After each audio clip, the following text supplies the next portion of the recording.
Чыңгыз Айтматов қырғыз-қазақ елдерінен рухани байлығы. Улуу қалемгердің 95 жылдығына арналған еларалық форум. Ордо қалада қатталған тілсіз жоо, көп қабаттуу тұрақ жайдан шыққан ири өрт қырсығы 3 саатта чектөөгө алынды. Башкы мақсат көмүскө бизнестен арылуу, салыкчылардын бюджетке кошкон салымы. Ушул жана башка жаңылыктар менен тааныштырып, эфирде күн жүрүш маалымат программасы. Студияда Мирлан Маматалиев. Саламатсыздарбы? Өзбекстандын президенти Шавкат Мирзиёев 26-27 январда мамлекеттик сапар менен Кыргызстанга келет. Бул тууралуу Кыргызстандын президентинин администрациясынын тышкы саясат бөлүмүнүн башчысы Муратбек Азымбакиев билдирди. Сапардын алкагында Кыргызстандын президенти Садыр Жапаров менен эки тараптуу сүйлөшүүлөр пландалууда. Өлкө лидерлери тар жана кеңейтилген курамда кыргыз-өзбек стратегиялык өнөктөштүгүнүн кеңири чөйрөсүндөгү маселелерди, ошондой эле достук, боордоштук жана ынак коңшулук мамилелерди мындан ары өнүктүрүү пландарын талкуулашат. Мындан тышкары бир катар эки тараптуу документтерге кол коюу пландалууда. Шавкат Мирзиёевдин Кыргызстанга болгон мамлекеттик сапарынын алдында эки өлкөнүн ишкер чөйрөлөрүнүн ортосундагы байланышты чыңдоого багытталган Кыргыз-Өзбек бизнес форуму өтөт. Бүгүн Борбордо залкар жазуучу Чыңгыз Айтматовдун 95 жылдыгына арналган Чыңгыз Айтматов кыргыз-казак элдеринин руханий байлыгы аталышындагы эларалык 7-чи форум өттү. Маданий иш-чарага Жогорку кеңештин төрагасы Нурланбек Шакиев менен Казакстан Республикасынын парламентинин сенаты Маулен Ашымбаев катышты. Боордош эки өлкөнүн интеллигенция өкүлдөрү катышкан жыйында Айтматовдун өмүр жолу, чыгармалары аркылуу эки мамлекет ортосундагы мамилени бекемдөөгө кошкон салымы туурасында айтылды. Форумдун жүрүшү туурасында кененирээк кесиптешим Акылай Маратованын материалында. Залкар жазуучу Чыңгыз Айтматовдун 95 жылдыгына карата бүгүн Чыңгыз Айтматов кыргыз-казак элдеринин руханий байлыгы аталышындагы 7-чи форум өттү. Эл аралык маданий иш-чарага Жогорку кеңештин төрагасы баштаган депутаттар, коңшу өлкөдөн келген делегация, жазуучунун карындашы Роза Айтматова жана акын жазуучулар катышты. Айтматов чыгармалары аркылуу эки өлкөнүн достугун бекемдөөгө эбегейсиз салым кошкондуктан, ал бүгүнкү күнгө чейин эки мамлекеттин интеллигенциясынын башын бириктирип келет. Кыргыз-казак интеллигенциясы казактын талаасындай кенен, кыргыздын тоосундай бийик болуңуздар. Биз ошондо максатыбызга жетебиз. Буга улай төрага Нурланбек Шакиев тарыхта кыргыз-казак достугу даңазалуу айтылганы менен иш жүзүндөгү мамиле соңку жылдары салкында баратканына да токтолду. Кыргыз менен казактын даңазалуу байланыштары, достугу, бир туугандык мамилелер жөнүндө дагы сөзсүз сөздөр болот. Бирок тилекке каршы биз ачык айтышыбыз керек. Баягы халва деген менен оозуң таттуу болбойт дегендей, биз канчалык өткөн буга чейинки тарыхтагы кыргыз менен казактын ортосундагы достукту, бекем мамилени, бир туугандыкты айтканыбыз менен тилекке каршы акыркы убактарда ушу эки элдин ортосундагы мамиле кандайдыр бир себептер менен бир аз муздап дагы, салкындап да кеткен учурлар жок эмес.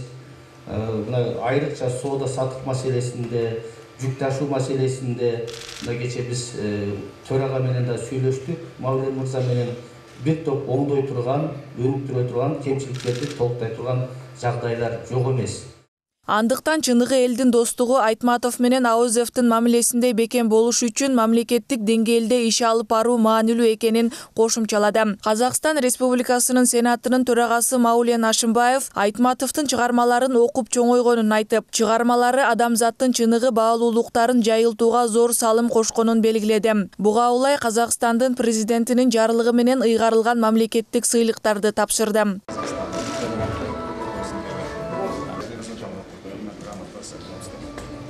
Қазіргі таңда біздер барлық салада тығыз байланыс орнаттық. Соның бәрінде зиялы қауымның рөлі өте зор. Сонымен қатар алдағы уақытта мәдениет, әдебиет, өнер, ғылым саласындағы байланысты одан әрі нығайта түскен абзал. Чыңгыз Айтматовдун адабий тагдырында Мухтар Әуезовдун ролу жогору болгон. Эки залкардын байланышы чыгармаларда баяндалып, Айтматов казактарга кандай жакын болгонун калеми аркылуу далилдеген дейт Роза Айтматова. Албетте Чыңгыз Төрөкуловдун адабий тагдырында чоң ролду Мухтар Әуезов ойноду. Акши менен болгон байланышы, анан Нурпейисов, Калтай Мухамеджанов деген жазуучулар менен абдан жакын тааныш болуп, дос болуп иштеп жүрчү. Ошон үчүн казактарга абдан жакын болчу. Эзелтеден кыргыз-казактын басып өткөн тарыхы эки элдин боордош элдерден экенин айгинелейт. Ал турсун эки мамлекет туугандык, маданият, тилдик, маданий жана руханий жактан байланыштуу экени талашсыз. Андыктан бир туугандык байланыш эки тараптуу парламенттер ортосунда уланып, кызматташтык бекем болуусу кажет. Мына ушундай жолугушуулардын бат-бат болуп турганы жакшы. Мына азыр парламентибиздин төрагасы Нурланбек Шакиев мына ушул парламентте аралык кызматташтыкты жолго коюу боюнча бир канча мындай салмактуу, олуттуу демилгелерди көтөрүп атат. Кийинки жолугушуулар Казакстанда болот экен. Анан бир эле ушул саясий, маданий эмес, ушу экономикалык кызматташтыгыбыздагы алдыга жылышын тилеп атабыз. Ошондой эле жанагы Казакстандагы жанагы виза жакында кирген жаңы эрежелер тууралуу, чек арадагы маселелер, бир канча экономикалык кызматташтыктагы тоскоолдуктарды дагы биздин төрага мындай кабыргасынан койду да маселени. Ошол эле мезгилде биз парламенттердин арасындагы карым-катнашты мындан ары улантуу үчүн биз негизинен мындай бирибиздин басып өткөн жолдорубуздун кемчиликтерине, ошол жердеги катачылыктарды экинчи тарабыбыз кайталабаш үчүн мындай негизги бири-бирибизге жол көрсөтүүчү бир туугандай болушубуз керек. Эл өкүлдөрү мындай жолугушууларды байма-бай өткөрүп, карым-катнашты бекемдеп туруунун жыйынтыгы натыйжалуу болоорун белгилешти. Ошондой эле эки өлкөнүн парламенттер аралык байланышын өнүктүрүү үчүн атайын жол карта иштелип чыгаары белгилүү болду. Форумдун жүрүшүндө Казакстандын Сенатынын төрагасы Маулен Ашымбаев Нурланбек Шакиевди февраль айында Түркстанда Орто Азиядагы парламент жетекчилери катышкан жыйынга чакырды. Акылай Маратова, Бекназар Аркбаев, Нью ТВ. Президент Садыр Жапаров бүгін Қазақстандың парламентінің Сенатының төрағасы Маулен Ашымбаевты кабыл алды. Жолугушууда Кыргызстан менен Казакстандын ортосундагы саясий, экономикалык, маданий гуманитардык байланыштарды чыңдоо боюнча пикир алмашуу болду. Садыр Жапаров 2023 жылдын экинчи жарымында өткөрүлүшү пландалып жаткан парламенттер аралык кеңештин ишин активдештирүү, өз ара иш сапарларды көбөйтүүнү белгиледи. Маулен Ашымбаев Кыргызстанды ИАЭП органдарындагы ийгиликтүү төрагалы жана 2023 жылы КМШ-га төрагалык кылуунун башталышы менен куттуктады. Казакстан өз тарабынан бардык демилгелерди ишке ашырууда Кыргыз тарапка колдоо көрсөтүүгө даяр экенин айтты. Казак парламентинин төрагасы Кыргызстанга 23 январда иш сапары менен келген. Ал жогорку кеңештин ишмердүүлүгү менен таанышып, жазуучу Чыңгыз Айтматовдун үй музейине да барды. Жогорку кеңештин депутаты Тазабек Икрамов унааларды милдеттүү камсыздандыруу боюнча мыйзамдын аткарылышын 2025 жылга жылдырууну сунуштады. Ал учурдагы кымбатчылыктан улам эл кыйналып жатканын билдирди. 1 апрелден тартып унаа ээлерине сөзсүз түрдө делип киргизилген полисти албаган айдоочуларга 3000 сом айып пул салына баштайт. ОСАГО көптөн бери келе жаткан маселе. Бүгүн кымбатчылык болуп жатат. Эл кыйналууда. Ошондуктан 2025 жылга чейин жылдыруу керек. Депутаттар бул маселени карашы керек. Камсыздандыруу ыктыярдуу түрдө болушу зарыл. Сөзсүз түрдө камсыздандырыш керек деген туура эмес. Ким буга кызыктар болсо, өзүнүн унаасын камсыздандырсын. Керек болсо, өзүнүн денесин да камсыздандырып алсын. Мөөнөттү узартпасак, элдин нааразычылыгы көбөйөт, деди депутат. ОСАГО жөнүндө мыйзам 7 жыл мурун кабыл алынган, бирок документти ишке ашыруу ушул жылга чейин бир нече жолу кийинкиге калтырылып келген. Бийлик 1 апрелге чейин полисти сатып алуу керектигин жарыялады. Быйыл Сауд Аравия падышачылыгы ажылык сапар үчүн кыргызстандыктарга 6000 квота берди. Ажылыктын баштапкы баасы Сауд Аравиясы тарабынан $1000 деп аныкталган, калган айырма сапар башталганга чейин көрсөтүлөт. Так баасы кандай болорунда кабыл алган тарап анықтайды. Учурда 4313 адам кезекте турат. Катталгандардын саны 7000ге жеткенде каттоо жабылат. Белгилей кетсек, 2019-2022 жылдардан тарта электрондук кезекте турган ажылык сапарга баруучу талапкерлер 14 февралга чейин төлөмдүн төмүрчөгүн, каттоого тиешелүү иш кагаздарды муфтияттын түзүмүндөгү облустук, шаардык казыяттарга жана райондук хатибияттарга тапшыруусу керек. Эгер төлөм жүргүзүү мөөнөтүнөн кечиксе, талапкер тизмеден чыгарылат.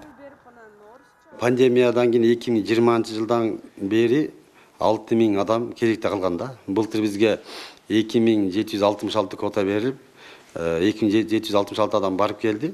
Кейбір адамдар бара албай калган себептен 65 жактан чектөө коюп койгон себептен 4313 адам кезекте калган. Ошо 22 жылы 2766 адам барып, калган 4313 адам кезекте калып калганда. Ошол себептен азыр быйыл ошолорго биринчи мүмкүнчүлүк берилип жатат. Катталганда бир жылы 7000 адам катталганда, биз бир айга срок беребиз, бир айдын ичинде 7000 адам катталган. Азыр мында канча миң адам катталат, биз жарыя бергенден кийин ошондо эмес чыгат да. Бирок биз Абибил адамла айткандай 7000 квотага 7000 адамга жеткенде биз каттоону жабабыз да. Себеби бизге ашыкчасы кереги жок. 2022 жылы салык органдары тарабынан ишкерлерге 16621 салыктык текшерүү жүргүзүлгөн. Текшерүүнүн жыйынтыгы боюнча бюджетке 19 миллиард 716,9 миллион сом өлчөмүндө салыктын төмөндөтүлгөн суммасы кошумча эсептелген.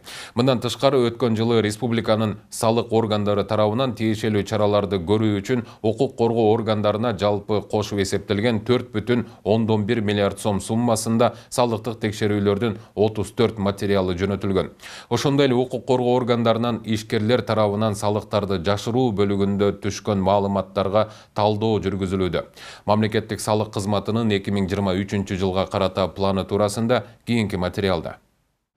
2023 жылдын 1 февралынан тартып патенттин негизинде жүргүзүлгөн иштин 19 түрү кыскартылып, 86 түрүнөн турган тизме 37ге чейин түштү. Анын ичинде жеке ишкерликтин 56 түрү 34кө чейин кыскарууда. Ал эми жеке эмгек ишмердиги. Тескерисинче иштин 3 түрү менен толукталып, 30дан 33кө чейин көбөйдү. Бүгүнкү күндө Кыргызстанда 607.118 салык төлөөчү salik.kg сайт аркылуу онлайн отчет берип турат. Мамлекеттик салык кызматы электрондук эсеп фактура жеке ишкерлерге жүргүзүп жаткан иш аракеттерин автоматизация кылууга жакшы көмөк берип жаткандыгын билдирет. Бизге жакшы бир жери бул өзүнүн жүргүзүп жаткан бизнесин автоматизация кылуу, айына канча товар алып же канча товар сатылганын карап турса болот. Бул кичинекей бизнеске жакшы жери, өзүнчө учеттук бухгалтерлик система сатып албай, биздин системанын аналитикасы менен жакынкы арада колдоно баштаса болот. Ошондой аналитика системасын азыр киргизип беребиз электрондук коштомо кагаз системасына.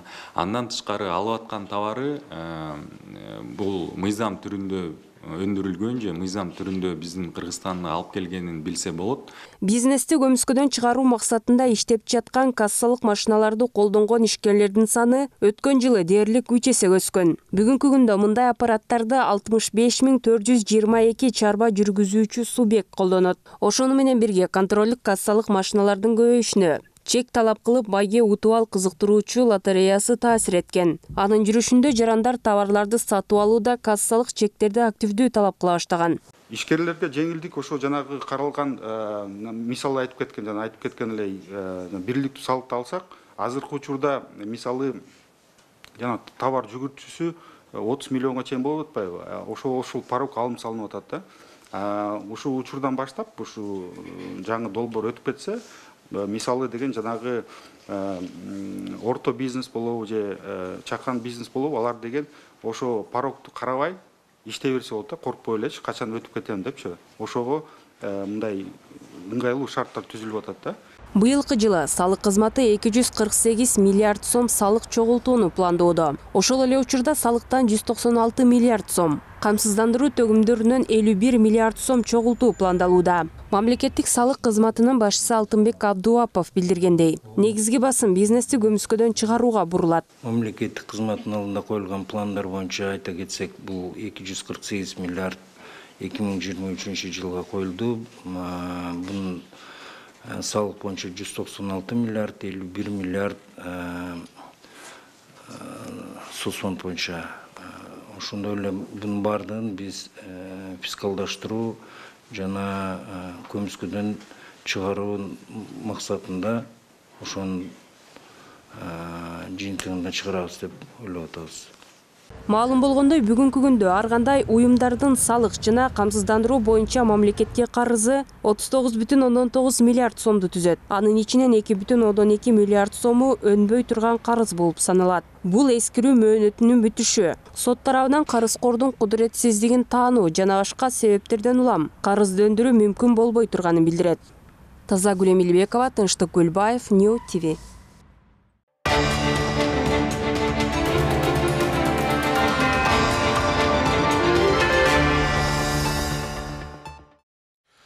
Бишкек шаарынын Октябрь районундагы Элебаев жана Кулатов көчөлөрүнүн кесилишинде жайгашкан көп кабаттуу үйдүн чатырынан өрт чыкты. Бул тууралуу Өзгөчө кырдаалдар министрлиги кабарлады. Маалыматтарга караганда, курулуш Континенталь турак жай комплексине караштуу көп кабаттуу үй. Өрттү өчүрүүгө Октябрь, Свердлов, 1-Май районунун тиешелүү адистери тартылган. Түшкү саат 12:25-тен тарта өрткө каршы куткаруу бөлүктөрүнүн 6 бригада 50 метр бийиктикке көтөрүлүүгө ылайыкталган шаты, суу ташуучу унаасы менен куткаруучулар электр тармактары ишканасынын жана Ички иштер министрлигинин кызматкерлери тилсиз жоо менен күрөштү. Саат 14:55-те өрт чектөөгө алынган. Алдын ала маалыматтар боюнча жабыркагандар жок, чыгым такталууда. Чүй облусунун жашоочусунун үйүнөн банги лаборатория табылды. Бул тууралуу Ички иштер министрлигинен билдиришти. Кылмышты жасоого шектөө катары 1960 жылы туулган Чүй облусунун жашоочусу кармалды.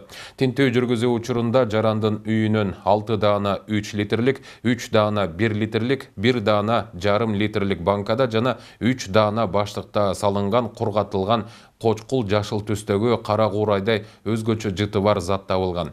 Алынган заттын жалпы салмагы 2,5 килограммды түзөт. Андан тышкары банги заттарды даярдоо, таңгактоо, сатуу жана колдонуу үчүн жабдыктар табылган.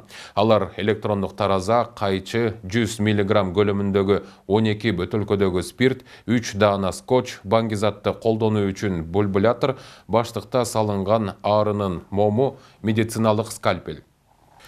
Кыргызстанда биздин жеңиш издөө кыймылы менен биргеликте Сталинград согушундагы немис фашисттик аскерлердин талкаланышынын 80 жылдыгына арналган жөө жүрүш өтөт. Иш-чара 27 январда саат 16:00 Коргоо министрлигинин кошуундарында жана бөлүктөрүндө өздүк курам 5 чакырымга жөө жүрүш жасайт. Эскерүү иш-чараларына 1941-1945 жылдардагы улуу ата мекендик согуштун, Сталинград согушунун катышуучуларынын урпактары, ошондой эле 98 жана 99 аткычтар бригадаларынын жоокерлери, аскердик спорттук клубтар, ардагерлердин уюмдары, издөө кыймылдарынын өкүлдөрү, республиканын билим берүү мекемелеринин жана жогорку окуу жайларынын окуучулары, куралдуу күчтөрдүн ардагерлери жана запастагы аскер кызматчылары чакырылат. Ушундай эле жөө жүрүш Токмок, Балыкчы, Григорьевка, Ош жана Жалал Абад шаарларында да өтмөкчү. Жөө жүрүш машыгуунун эң оор түрү. Ошого байланыштуу аны аткарууга чейин аскер кызматчылар ар тараптуу физикалык жана моралдык даярдыктан өтөт. Машыгуулар аскер кызматчылардын чыдамдуулугун тарбиялайт. Ошондой эле тоскоолдуктарды жеңүүнү, биримдикти, өз ара жардам беришүүнү, бири-бирин колдоо боюнча ыкмаларды иштеп чыгуу максатында жалгыз же бөлүкчөлөрдүн курамында өткөрүлөт. Бишкектин көчөлөрүн жарыктандыруу маалы менен өчүп турат. Бул тууралуу мэриядан маалымдашты. Муниципалитет катуу сууктан улам электр энергиясын керектөө кыйла көбөйүп, бул электр тармактарынын жабдыктарына ашыкча жүк түшүп жатканын белгиледи. Чоң кырсыктарды электр жабдууларынын иштен чыгарып албоо максатында түнкүсүн көчө жарыгына этабы менен өчүрүүлөр киргизилүүдө деп айтылат мэриянын маалыматында. Бульварлар, парктар, скверлер жана вело жолдор жарыксыз калат. Мындан тышкары алар электр тармагындагы абал турукташканга чейин түн ичинде көрнөк жарнактардын жарыгын өчүрүшөт. Ушуну менен берүүбүздү жыйынтыктайбыз. Саламатта туруңуздар.